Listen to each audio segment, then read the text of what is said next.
आ जाओ बहू, मेरी इस छोटी सी कुटिया में तुम पांचों का स्वागत है। जी माँ जी। पांचों नई नवेली बहुएं अपने पांव से कलश को गिराते हुए घर के अंदर आ जाती हैं। उन पांचों में दो छोटी बहुओं ने अपने हाथों में देवी माँ की मूरत पकड़ी हुई थी। बहू, ये माँ दुर्गा की मूर्ति को तुम ऐसे क्यों लेकर आई हो? माँ, ये हमारी देवी माँ की मूरत है।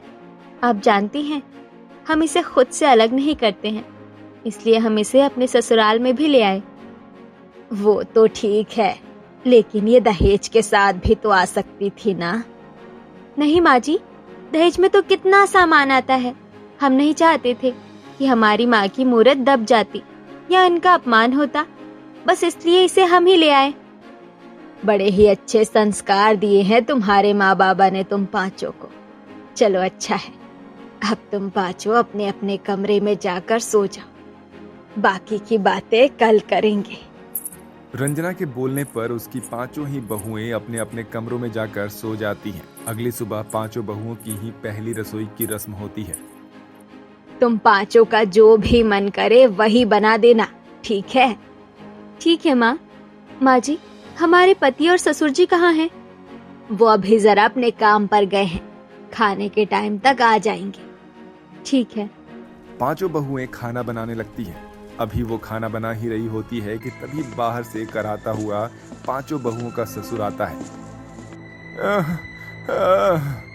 हाय रे, मार दिया। अजी क्या हो गया? माँ, हमने बाबा को मना किया था ना कि हमारे काम में हाथ मत डालिए, लेकिन बाबा है कि सुनते ही नहीं है। अब देखो, लग गई ना चोट। लेकिन लगा क्या है? हम सभी लकड़ी काट रहे थे और बाबा का हाथ उसी मशीन में आ गया। वो तो अच्छा है कि भाई ने वक्त रहते मशीन को रोक दिया, वरना बाबा का हाथ जड़ से ही चला जाता। हे भगवान, तेरा लाख लाख शुक्र है, लेकिन ये कोई अच्छा शगुन नहीं है। अभी कल ही तो घर में 5 लक्ष्मी आई है और आज ही ऐसी अनहोनी। अम्मा, शायद आप ज्यादा सोच रही हैं, ऐसा कछु नहीं है।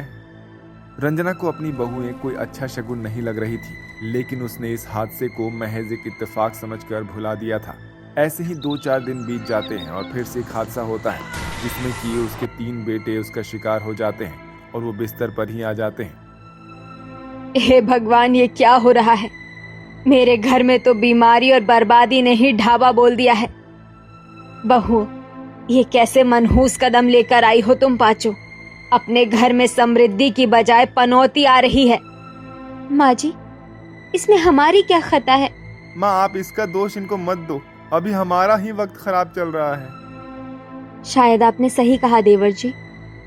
अच्छा सुनिए, आटा नहीं है, ले आइए। क्या? मेरे पास अब पैसे नहीं है। सारे पैसे तो भैया की मरहम पट्टी करवाने में ही लग गए। अब मैं आटा कहाँ से लाऊंगा? लाना तो पड़ेगा। अरे छोड़ो, मैं किराने वाले से उधार लेकर आती हूँ। रंजना ऐसा बोलकर किराने वाली की दुकान पर चली जाती है। अभी वो जा ही रही थी कि तभी उसका एक बाइक से छोटा सा एक्सीडेंट हो जाता है।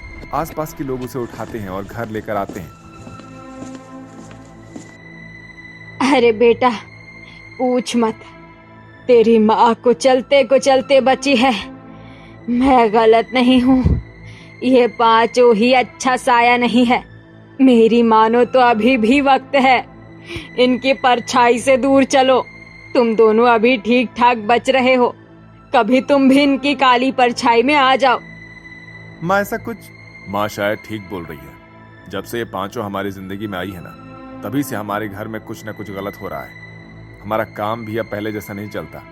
पहले कम से कम 2 वक्त की रोटी तो खा लेते थे, अब तो वो भी बहुत मुश्किल से ही मिलती है। ये आप क्या बोल रहे हो देवर जी? सही कह रहा है मेरा बच्चा। चलो बेटा, हम यहाँ से चलते हैं, इससे पहले इनका साया हमें खा जाए। रंजना की बहुओं ने उन्हें काफी रोकने की कोशिश की, लेकिन कोई भी नहीं माना और पांचों बेटे अपने माँ बाप को लेकर दूसरे शहर में रहने के लिए निकल जाते हैं। ये क्या हो गया? मैंने तो कभी भी नहीं सोचा था कि हमें ये दिन भी देखने पड़ जाएंगे। हे माता रानी, हम तो तेरे ऊपर कितना विश्वास रखते हैं, तूने हमें ही अपशगुनी साबित करवा दिया। माता रानी से शिकायत मत करो दीदी।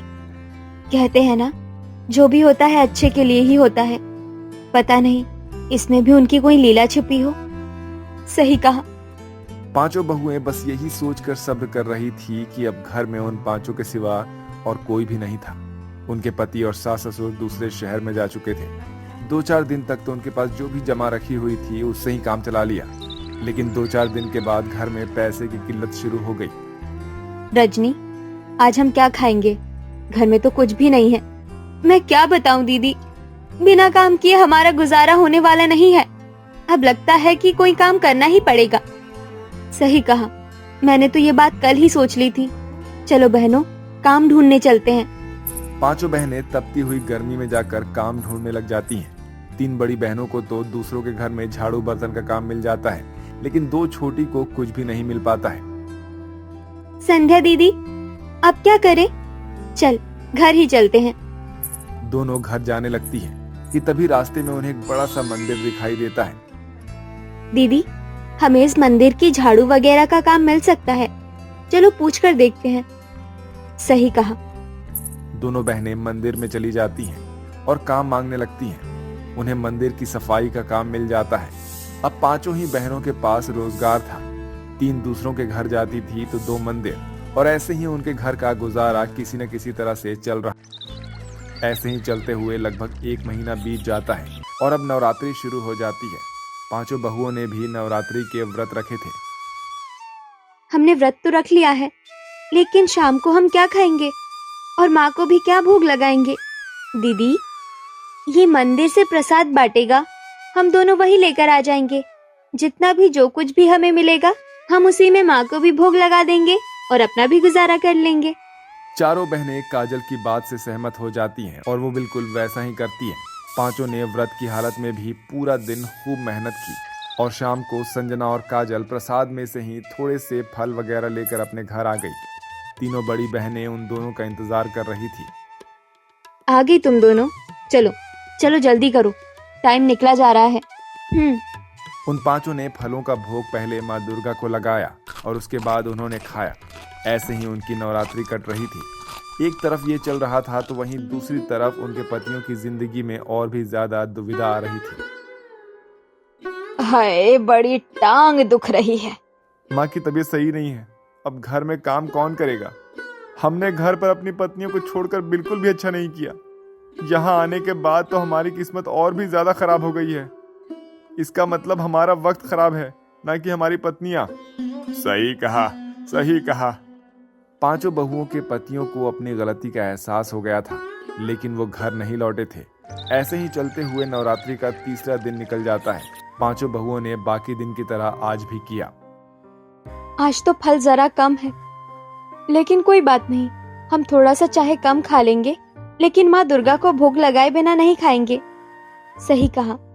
पांचों बहुओं ने उस थोड़े से खाने में से माँ को भोग लगाया। उनका ये प्रेम देखकर स्वयं मूर्ति के अंदर से चमकती हुई माँ दुर्गा प्रकट हो जाती है।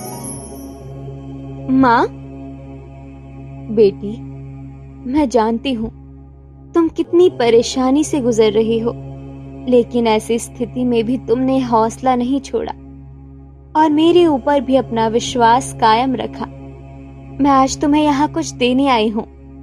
आज से ही तुम्हारी सारी परेशानियां खत्म होंगी। माँ दुर्गा ऐसा बोलकर गायब हो जाती हैं। नवरात्रि में स्वयं माँ के दर्शन करने के बाद पांचों बहुओं को अपनी आंखों पर विश्वास नहीं हो रहा था। अभी दुर्गा माँ गई ही थी कि उन पांचों के पति और सास ससुर घर लौट आए थे। माँ, आप सभी? हमें माफ कर दो संध्या। हम बेवजह ही तुम्हें अपशगुनी कहकर छोड़कर यहाँ से चले गए थे, लेकिन तुम्हें छोड़कर जाने के बाद हमें पता चला कि अपशगुनी तुम नहीं हो, बल्कि हमारा वक्त ही खराब था। तुमसे अलग होकर पता चला कि तुम पांचों की हमारी जिंदगी में क्या जगह है। हमें माफ कर दो ना प्लीज। अपने पति की बात सुनकर संध्या की आंखें भर आती है। पांचों पत्नियां अपने पतियों और सास ससुर को देखकर बहुत खुश हो जाती हैं। उन्होंने उन्हें माफ कर दिया था। बहू, अब ये नवरात्रि के बचे हुए दिन हम एक साथ मनाएंगे और माता रानी से प्रार्थना करेंगे कि हमारी जिंदगी से ये बुरे दिन चले जाए। जरूर माँ जी। रंजना ने जैसा बोला था वैसा ही किया। उन सभी ने मिलकर नवरात्रि मनाई और माँ दुर्गा की पूजा की। जब नवरात्रि का आखिरी दिन था तब पूजा के वक्त पूरा परिवार एक साथ था। उस वक्त भी एक चमत्कार हुआ। और स्वयं माता रानी वहां पर आ जाती हैं। माँ, मेरे प्यारे भक्तों, मैं तुम्हारी भक्ति से बहुत खुश हूँ और रंजना, खासकर तुम्हारी बहुओं की भक्ति से। तुम्हारी पांचों ही बहुएं कोई अपशगुन नहीं, बल्कि बहुत नायाब है। ये पांचों बहुत साफ है। तुम्हें इनकी कदर करनी चाहिए। इस समाज में हर एक स्त्री साफ है। इस समाज को उनकी भी इज्जत करनी चाहिए। मैं तुमसे बहुत खुश हूँ। बस तुम मेरे ऊपर अपनी भक्ति कायम रखना। मेरा आशीर्वाद तुम्हारे साथ रहेगा। माता रानी ऐसे बोलकर चली जाती हैं। रंजना ने अपनी पांचों बहुओं के सर पर हाथ फेरा। अब रंजना समझ चुकी थी कि उसकी बहुएं कोई अपशगुन नहीं है। उस दिन के बाद से उसने फिर कभी भी किसी अनहोनी का इल्जाम अपनी बहुओं के सर नहीं डाला। धीरे धीरे उनके घर की हालत भी सुधरने लग जाती है और सभी लोग इसी तरह से खुशी खुशी रहने लगते हैं।